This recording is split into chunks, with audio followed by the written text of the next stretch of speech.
Sahabatku dalam Tuhan, terpujilah Allah oleh rahmat-Nya yang besar memperjumpakan kita melalui pelayanan ini. Kita akan melangkah mengisi hari yang Tuhan beri. Kita butuh firman Tuhan. Sebab firman Tuhan itu dahsyat, mengubahkan, menyembuhkan, memulihkan, dan menguatkan. Mari siapkan hati, kita akan baca dan renungkan firman. Sebelum itu, mari berdoa. Ya Bapa, kami sangat membutuhkan firman-Mu. Sebab firman-Mu adalah kekuatan untuk menyelamatkan kami. Dan untuk itu, saat ini kami akan baca renungkan firman, kuduskan kami semua, jamah setiap yang mengikuti pembacaan dan perenungan firman ini, supaya kami menemukan kehendak Tuhan, dan kehendak Tuhan itulah yang akan menjadi gaya hidup kami. Ya Allah Roh Kudus, ambil alih pemberitaan firman, ke dalam kuasa-Mu Bapa hamba serahkan. Bertindaklah ya Bapa, dalam nama Tuhan Yesus. Haleluya. Amin. Mari baca firman Tuhan saat ini dari Yudas 1 ayat 17 dan 18. Sekali lagi, Yudas 1 ayat 17 dan 18, begini dikatakan. Tetapi kamu saudara-saudaraku yang kekasih, ingatlah akan apa yang dahulu telah dikatakan kepada kamu oleh rasul-rasul Tuhan kita, Yesus Kristus. Sebab mereka telah mengatakan kepada kamu, menjelang akhir zaman akan tampil pengejek-pengejek yang akan hidup menurut hawa nafsu kefasikan mereka. Demikian firman Tuhan. Sahabatku dalam Tuhan, hidup ini adalah perjuangan. Kita ada di tengah dunia yang menuntut kita untuk berjuang. Karena dunia yang kita diami tidak sepi dari tantangan dan penderitaan. Sebagai orang beriman, kualitas iman terbuktikan ketika kita tegak berdiri dan tampil sebagai pemenang, bahkan lebih dari pemenang di tengah menghadapi tantangan hidup ini. Umat Tuhan yang menjadi alamat firman Tuhan dari kitab Yudas ini sedang menghadapi tantangan dari orang-orang fasik yang menyusup masuk ke tengah-tengah jemaat. Orang-orang fasik ini menyalahgunakan kasih karunia Allah. Mereka hidup dalam hawa nafsu. Mereka menyangkal bahwa Yesus Kristus adalah satu-satunya penguasa dan Tuhan. Di ayat 4 mencatat itu. Mereka hidup dalam dosa dengan kata-kata nista, suka menggerutu, mengeluh, mulut mereka mengeluarkan kata-kata yang tidak pantas. Mereka menjilat orang supaya mendapat keuntungan. Ayat 15 dan 16. Di tengah situasi seperti itu, umat didorong untuk berjuang, memperjuangkan iman kepada Yesus Kristus. Ayat 3b mencatat. Umat diingatkan bahwa apa yang sementara dialami itu dahulu sudah dikatakan oleh para rasul Kristus, bahwa menjelang akhir zaman akan tampil pengejek-pengejek yang akan hidup menurut hawa nafsu kefasikan mereka. Ayat 17 dan 18 bacaan kita. Itu antara lain dikatakan oleh Rasul Petrus dalam 2 Petrus 3 ayat 3. Di situ dicatat, yang terutama harus kamu ketahui ialah bahwa pada hari-hari zaman akhir akan tampil pengejek-pengejek dengan ejekan-ejekannya, yaitu orang-orang yang hidup menurut hawa nafsunya. Kita bisa lihat juga di 2 Timotius 3 ayat 1 sampai 18. hal ini disampaikan kepada umat, supaya umat tidak kaget, umat tidak terkejut dan gentar, tapi umat harus kuat menghadapi dan tetap hidup dalam keselamatan oleh iman kepada Yesus Kristus. Ayat 3a. Sahabatku di dalam Tuhan, apa yang difirmankan oleh Tuhan melalui para nabi, para rasul, Tuhan yang berfirman itu pasti terjadi. Sebagaimana difirmankan bahwa menjelang akhir zaman akan tampil pengejek-pengejek. Itu sementara terjadi, sementara dialami oleh orang-orang beriman. Terkadang kita harus menanggung ejekan, fitnahan, cacian, diskriminasi, ketidakadilan. Jangan terkejut, karena itu telah difirmankan. Dalam menghadapi keadaan seperti itu, kita didorong agar tetap berjuang mempertahankan iman kepada Yesus Kristus yang menolong dan menyelamatkan kita dengan tetap membuktikan iman dalam tindakan. Yakobus 2 ayat 17 katakan, demikian juga halnya dengan iman. Jikalau iman tidak disertai dengan perbuatan, maka iman itu pada hakikatnya adalah mati.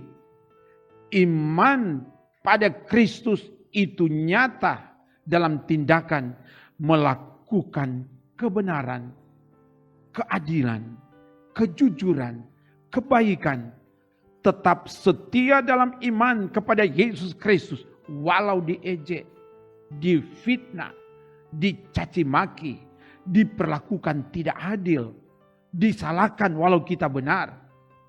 Itulah yang telah dicontohkan oleh Yesus. Ia dihina, dipukul, ditindas, dianiaya, disalibkan, mati tapi bangkit. Itu semua dijalaninya untuk menyelamatkan kita. Terpujilah Tuhan. Haleluya. Amin. Mari berdoa. Ya Bapa, terima kasih atas firman-Mu. Kami percaya firman-Mu adalah kekuatan yang memberi daya dorong bagi kami untuk tetap membuktikan iman dalam tindakan nyata kami. Apalagi ketika kami berada di tengah tantangan penderitaan hidup ini. Biar firman-Mu menjadi penyemangat bagi kami. Supaya kami tidak menyerah, tapi kami tampil lebih dan lebih lagi. Bahkan kami tampil sebagai pemenang, bahkan lebih dari pemenang. Dalam nama Yesus. Dan untuk itu diberkatilah semua yang mengikuti pelayanan ini. Engkau mengenal setiap persoalan yang kami alami. Biar Engkau jamah kami. Biar Engkau yang kuatkan kami ketika kami lemah. Engkau yang teguhkan iman kami ketika kami bimbang. Engkau yang sehatkan kami ketika kami sakit. Engkau yang beri berkat kepada kami ketika kami kekurangan berkat. Engkau yang beri semangat kepada kami ketika kami kehilangan lapangan pekerjaan. Kami tetap berkreasi dan berinovasi sesuai dengan karunia, talenta yang Engkau beri kepada kami. Sebagai pelayan biar kami tetap semangat untuk melayani. Ada roh Allah yang tetap menyala-nyala. Situasi sulit tidak mematikan semangat kreativitas kami untuk melayani Tuhan. Yang sementara bekerja di bidang kami masing-masing, biar Engkau tolong. Walau kami harus bekerja dari rumah, kiranya semangat kami tidak kendor. Kami tetap bekerja maksimal, menghasilkan hasil yang terbaik. Dan untuk itu diberkatilah semua kami yang Engkau tempatkan di bidang kami masing-masing. Dalam pelayanan, perangkat pelayan yang ada di Gemim Bukit Moria Rike ini. Diberkati oleh Tuhan. panitia pembangunan rumah Tuhan. Tuhan berkati bersama dengan para pekerja, seluruh perangkat pelayan dan seluruh anggota jemaat, supaya kami bersama bergandengan tangan untuk laksanakan pekerjaan Tuhan, pekerjaan yang mulia ini. Sehingga dari pekerjaan ini datangkan suara pujian di bumi dan di sorga. Diberkati tim multimedia, diberkati saudara-saudara kami yang lagi berjuang untuk mendapatkan lapangan pekerjaan. Bukakan jalan hidup, berikan rezeki, berikan kemujuran, dan biar Tuhan jaga kami semua di tengah perjuangan hidup kami masing-masing. Kemanapun kami pergi, biar ada tiang awan waktu siang dan tiang api waktu malam, sehingga kami dapat berjalan dalam tuntunan penjagaan pembentengan kuasa Tuhan siang dan malam, tidak terpapar dengan virus corona, dijauhkan dari celaka, dijauhkan dari musibah, dijauhkan dari kuasa-kuasa jahat. Perjalanan hidup kami aman dalam penjagaan pembentengan kuasa Tuhan siang dan malam. Dan Tuhan berkati pemimpin-pemimpin kami yang ada. Tuhan pakai pemimpin kami, Bapak Presiden, Wakil Presiden, dan semua jajaran sampai ke provinsi, kabupaten, kota, khususnya yang ada di Provinsi Sulawesi Utara, Pak Gubernur, Wakil Gubernur, dan jajarannya yang ada di kabupaten kota, khususnya yang ada di kota Manado ini, wali kota, wakil wali kota, dan semua jajaran, biar Tuhan pakai mereka jadi hamba Tuhan untuk melakukan kebaikan, menghadirkan tanda-tanda kehadiran Tuhan di tengah bangsa, di tengah Sulawesi Utara, di tengah kota Manado ini, sehingga kota ini diberkati Tuhan kini dan seterusnya. Ini doa kami, dalam nama Tuhan Yesus kami bermohon. Haleluya, haleluya. Amin. Demikian pelayanan doa dan firman. Terima kasih atas kesediaan dan kesetiaan saudara mengikuti pelayanan ini. Saya selalu mengingat saudara dalam doa. Dan sebagai hamba Tuhan, saya Pendeta Asher Esau mau bilang padamu bahwa kamu berharga dan mulia di mata Tuhan. Selamat beraktivitas. Tuhan memberkati.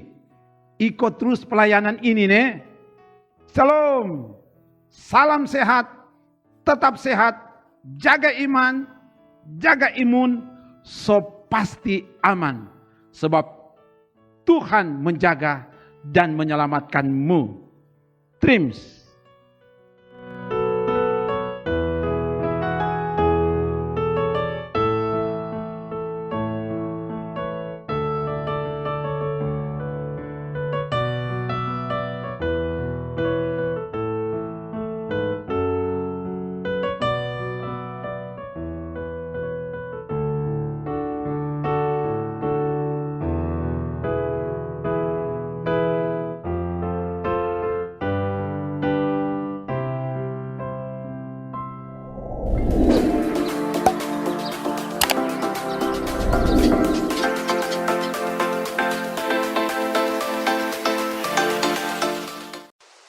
Jangan lupa subscribe channel Demi Bukit Moria Rike.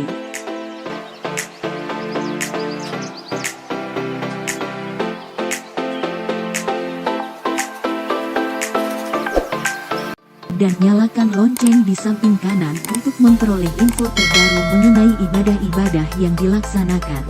Salam sehat. Tuhan Yesus memberkati kita semua. Shalom.